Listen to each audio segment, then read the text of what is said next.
What's up guys? Kumusta kayo? It's me again, Joseph Kate. So for today's video guys, let's talk about BDO checking accounts. Alam nyo ba guys na may dalawang klaseng checking account si BDO Unibank? Kaya naman ngayon pag-uusapan natin kung paano mag-open ng checking account sa BDO Unibank.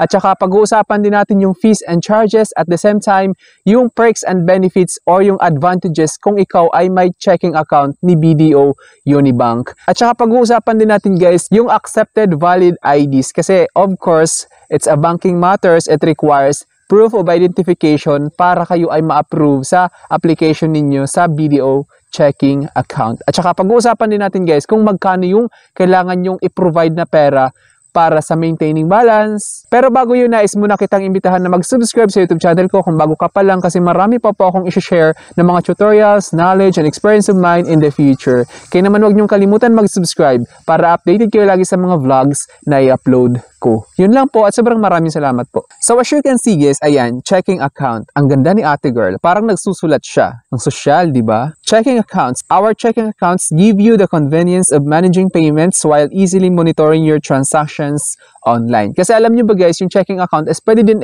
access sa BDO online or BDO mobile banking application or sa BDO online website. Pwede mo siyang i-link anytime, pwede mo access yung nangyayari, your transaction history. At the same time, pwede kayo makapag-fund transfer using that platform, BDO online website and BDO online mobile application.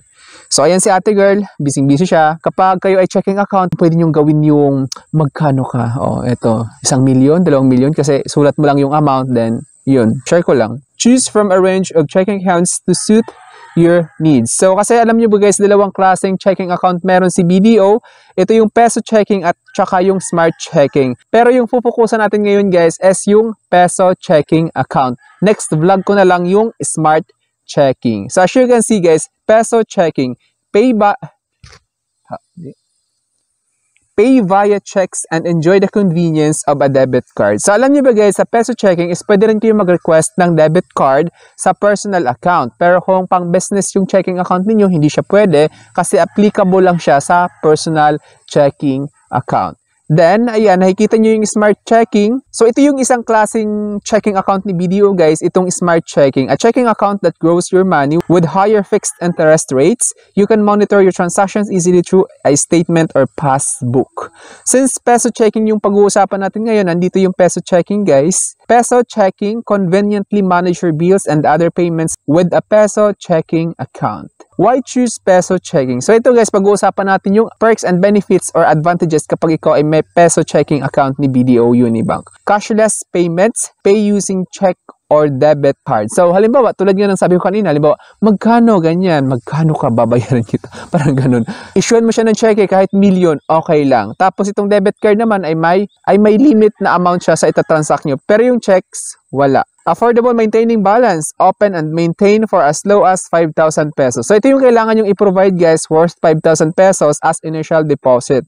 Easy monitoring, keep track transactions and balance in a glance. Kasi pwede mo siyang i-link sa BDO online website or BDO online banking application. So move on tayo ngayon guys sa features. Ayan, minimum initial deposit is 5,000 which is yun yung kailangan yung i-provide. Minimum MAD-B requirement, yung kailangan yung i-maintain na balance para mag-earn siya ng interest at para hindi kayo ma-charge ng service charge is 5,000 din. Debit card is available for personal accounts. So kung for business purposes yung checking account na kailangan nyo, walang debit card. Kasi yung debit card guys is available only for personal accounts.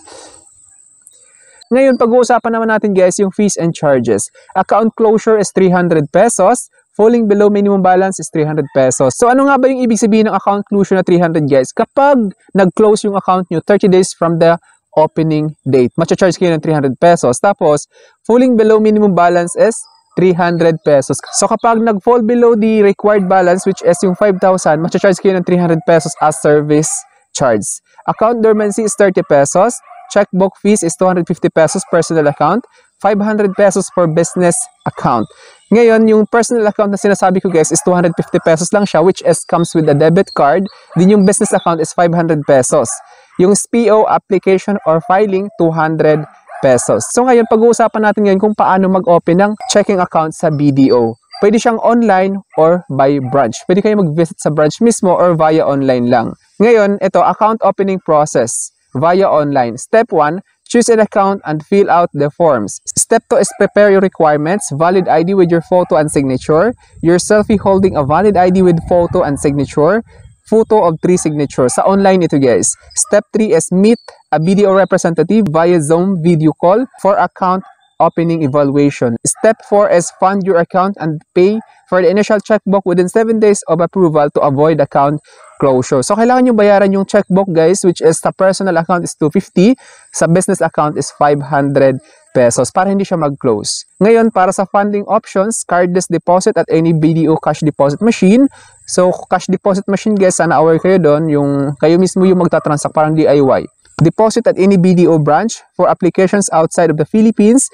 Remit via BDO remit offices or remittance partners. Send money online. Ngayon, kung branch naman yung gusto nyo paraan na mag-open ng checking account, step 1 is fill out and print the account opening form. So, piniprint ito guys, parang dina-download yung form. Then, step 2 is prepare the minimum initial deposit and valid ID. Mamaya guys, pag-uusapan natin yung accepted valid IDs.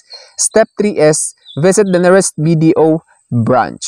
Then ito guys, move on tayo ngayon sa accepted valid IDs for account opening. Number 1, prepare any of the following.